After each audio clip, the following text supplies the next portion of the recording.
Zabrinsky, the neurologist, we tried to put him on behavioral medication. And I forgot the name, and honestly, I'm very bad with the medication. Oh, no, that's okay. That doesn't matter. But what happened, the medication made him more aggressive. Uh-huh. So I told the doctor, I said, I don't think he can be on a medication. So we tried everything, and I found out that he loves Lady Gaga. So when he's aggravated, I literally had to put Lady Gaga on. Really? Poker Face, Million Reason, anything with Lady Gaga. He hates Britney Spears. Really? Good. Oh, he hates her. Like, I remember watching magazine, and she was on the picture, and he literally took the magazine, threw it out the page, and threw it on the floor. I'm like, okay, we got that point. You hate not Lady Gaga. No, exactly. And he loves music. Like, he likes 80s. He likes. That's funny, because two of my kids absolutely love music. Oh, yes. And this is what he does. Big coping mechanism, too. Yes. Headphones on all the time. And I have to, like, he doesn't like, I try to give him headphones. Yeah. He doesn't like to have anything on his face. He doesn't like to be touched on his face. I mean, just, to cut his hair, it's like, you have to put a bubble wrap around you and armor. Wow, that's tough. But, I mean, he's a big boy. He's already growing beard. Uh-huh. So, and this is what aggravates me the most. Yep. I have, my brother and my sister-in-law live 10 blocks away from me. Uh-huh. My mother-in-law lives on the 4th floor. And everybody has every time to say something. Oh, you have to do this. You should do this. And I said, tell me. I got to the freaking point, pardon my language. I think it was last week Wednesday that my sister-in-law goes, well, you're acting like you were alone. And I said, okay, how many times do you actually stayed with Nikki? I said, you're living 10 blocks away and you come once in 6 months and you stay for 15 minutes, or as soon as Nikki starts getting in aggressive mood or screaming and yelling tantrum, you leave. Yeah. I said, so yes, I am alone. Right? So I have to put him in the toilet. So when he gets to this screaming tantrums, he sits in the toilet at 3 o'clock in the morning, and I have people calling police because they think I'm torturing a child. We live in a 1-bedroom apartment because I cannot move anywhere. We live in the same building for 20 years because if I would move somewhere and he would act like this, I'm not protected. He's not protected by the law. Yeah. In New York, here, since we've been living here longer than 10 years, landlords cannot throw us out. And we had pretty much the same neighbors. And if there's any new neighbor who comes in, I go and I talk to them. And I said, look, Nikki has, this and this. He gets aggravated. He screams a lot, and I apologize. There is not much I can do just to try to figure out what's wrong with him at the time. So please, instead of calling police, if you want, you can knock on the door and check or ask or whatever. But it's the funny thing is that police already know sometimes. So when they get a call, they just, because we live on the 1st floor, they just stop by, looking in the window. I'm like, everything is fine. And that's good. On. That's good. Right. And yeah, we've been living here for 22 years. But the last thing you need is, extra stress from people saying, yeah. Oh, and I had a neighbor who came and told me, she literally said, can you shut the fuck up, you retarded kid? Oh, man. And I'm looking at her. Well, this is the world we live in. And I'm looking at her, and I said, hey, do you want to come inside?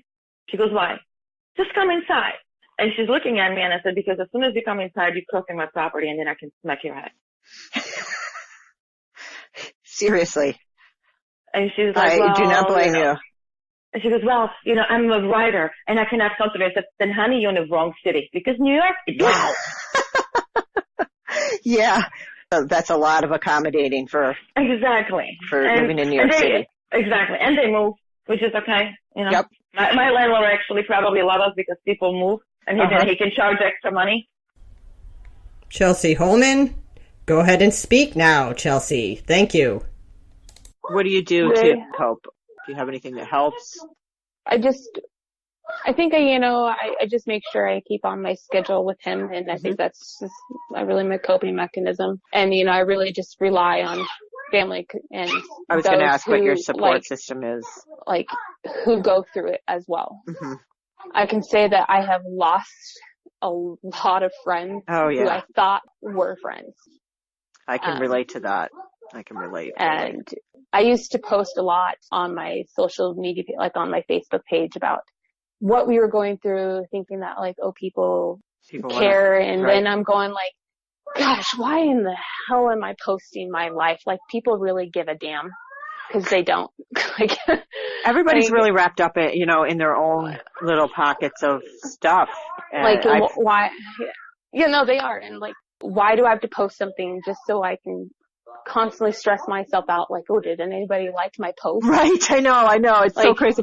I agree. Like, I used to do a lot more on Facebook, and I put a lot of stuff out there, and I totally have pulled back. I have pulled back completely, and I went through everything through my years, and I edited and I deleted everything. Wow. I haven't done that. I'm like afraid to go back and look at some of the stuff I had on. Like, I was petrified for quite some time, and I went back and like, I did it. I don't need people seeing like, oh, he was in the NICU or this or that. Like, and so I like Instagram a little bit more, and I will just totally. that. And Facebook, I just kind of have it there to kind of like look at what's going on in the groups. Right. That's pretty much all I use it for now, is for the TSC talk stuff and the TS groups that I'm in. I don't need to know what my neighbor across the street has had for dinner, or oh, I'm on my 7th cocktail. Right. I know. Good for you. Right. You enjoy that. But that's what I have done. I really thought about it for a long time, and that's what I did. And I think you feel better. I feel a little bit like a big load of stress was relieved off my shoulders. And these phones and the tech, it's like a wonderful thing, but I hear you. Deborah Moritz, please give us some wisdom. Thank you, Deborah. Yeah, that's true. And I was just going to ask you what you thought about, now I know the TAN board is starting to get a lot of activity, and I just think it's really complicated. And it is, and people are coming in at different points of experience and understanding. Exactly. It's just so frustrating sometimes. It's different for everyone, and what works for one kid is not going to necessarily work for the other. And like you said, whatever's happened in their life already, they're already at a certain point, and the treatment changes. And and then what access is even available. So even more frustrating when you hear there's something good and you can't get it. Yeah. Oh, well, the story. Yeah. Well, I mean, just going to the conference last summer, and sitting through stuff that I had no idea was out there, it was well past the point that it could have been useful, but that's just the way it goes, I guess, to a degree. But for people that are in the heat of it, that could be really frustrating. So I think that is a good place to just start throwing stuff out. It's the whole digital world of how people take information is so fascinating, because, isn't it? Well, take the advice of some random faceless person on Facebook, but I have no idea who they are. I'll take their advice. Yeah, no problem. Yeah, there's so many good and dangerous things that it's like I don't know, only walking through a battlefield sometimes. And it can be, I find it exhausting at times, because it is. I mean, I want to.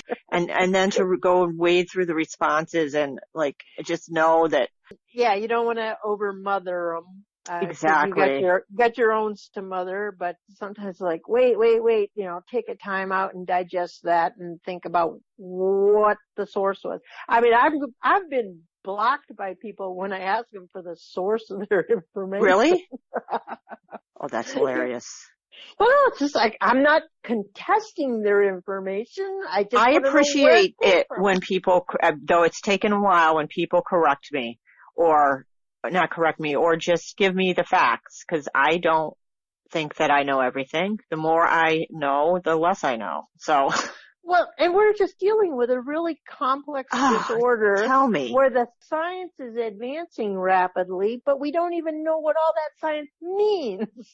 Right. I mean, I don't think there's gonna come around to like a treatment for TAN. It's gonna be a collaboration of options, and well, and you can never get all doctors on the same page. Oh my goodness. You take 5 TSC experts and put them in a room, and they're not going to agree on everything. That's a really good point. It's so frustrating. Finally, Dina, wrap it up, please, Dina, and thank you so much for listening.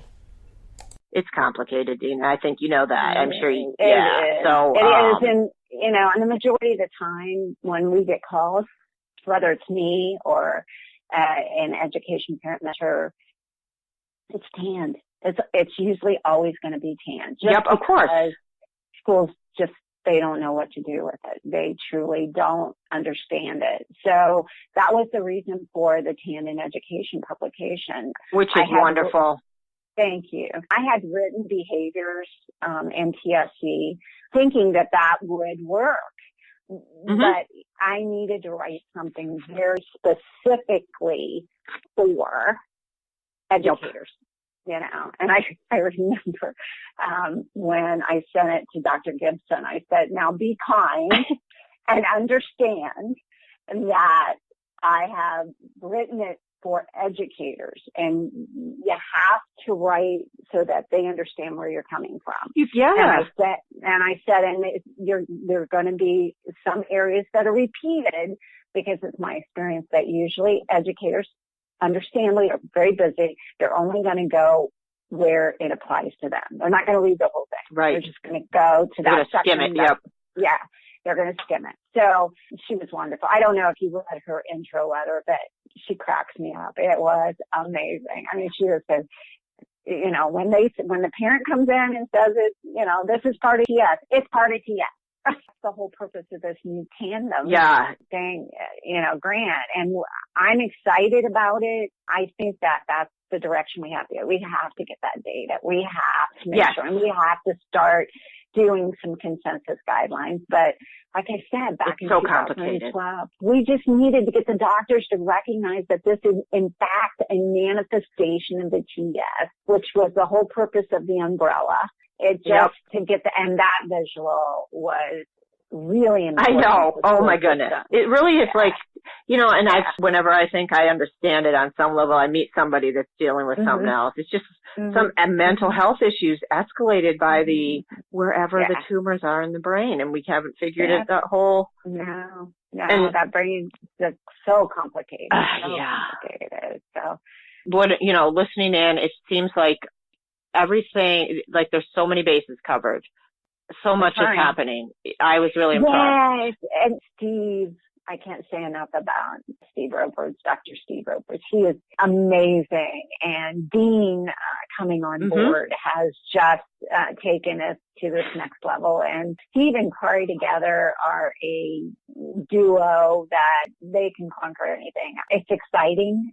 Where the medical and science department is headed, and it's just really exciting to see where the organization was and where it is and where it's going. So who knows where it's going to be 10 years from now. And our kids, and they're all my kids, are going to have such better futures and better quality of life because of the research and where we're going at. And a mouse model for tan. I know. Think about that. Oh my goodness. How cool is that? How cool is that? It is exciting, and Beatrice is excited. Dr. Beatrice, did you sit in on any of his? I did. Isn't he amazing? Yeah, he's great. He brought so much, like I remember finding him on YouTube and being like, oh, okay, this makes sense. My whole kid's life. Yep. He is amazing, and he actually is the one that came up with TAN.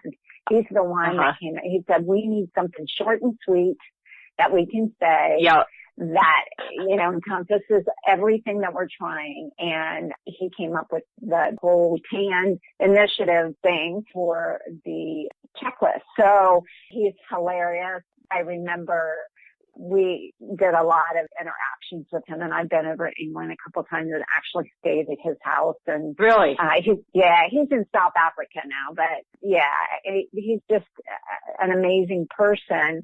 And my husband, I don't know, he wrote this paper, and I gave it to my husband, and I said, read this.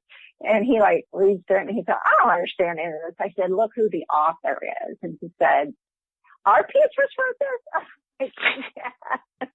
You know, because he's so approachable and so down to earth. And when he talks to you, it's like nobody else exists. He's talking directly. He's just amazing. And he really has led the whole TAN, making sure that that's not forgotten, and he pushed to have it as an individual manifestation, which was and great. that's tough because you're going against a lot of years of resistance to that mental health piece. And it was almost like an afterthought, you know.